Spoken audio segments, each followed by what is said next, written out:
Vivre avec la schizophrénie et l'apprivoiser. La schizophrénie est une maladie mentale qui affecte la perception du monde, les pensées et le comportement. Elle peut être très invalidante et avoir un impact majeur sur la vie des personnes qui en souffrent. Dans le premier exemple, je vous donne l'exemple de Sophie, diagnostiquée à 20 ans, souffrant d'hallucinations auditives et de délire. Son parcours dans un groupe de parole, le mouvement des entendeurs de voix.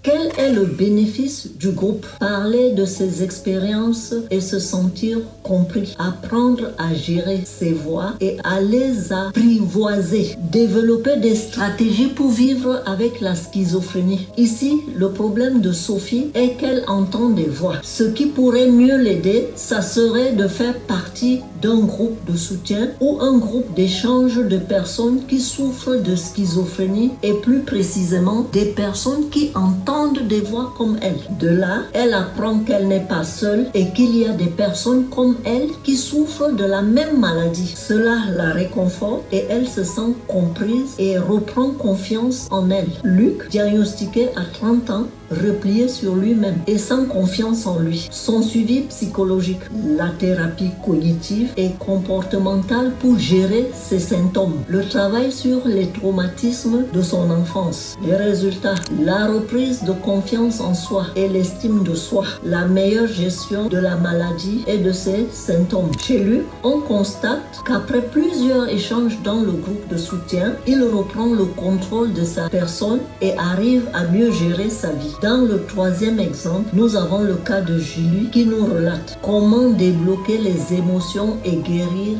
les traumatismes. Julie a été diagnostiquée à l'âge de 40 ans, incapable d'exprimer ses émotions. Voici son suivi psychothérapeute, la thérapie EMDR pour traiter les traumatismes, l'apprentissage à identifier et à exprimer ses émotions, ce qui a donné comme résultat la libération des émotions bloquées, la meilleure compréhension de soi et de ses réactions. L'exemple de Julie qui, à la suite d'un traumatisme, n'arrivait plus à exprimer ses émotions. Mais au sein du groupe d'échange, elle réapprend à exprimer ses émotions. La schizophrénie est une maladie chronique, mais elle n'est pas une fatalité. Avec un suivi adéquat, un soutien psychologique et des groupes de parole, les personnes atteintes de schizophrénie peuvent apprendre à apprivoiser leurs symptômes, à vivre avec la maladie et à retrouver une vie pleine et enrichissante. Dites-moi en commentaire ce que vous en pensez et n'oubliez pas de liker et de vous abonner. J'aide les parents des jeunes toxicomanes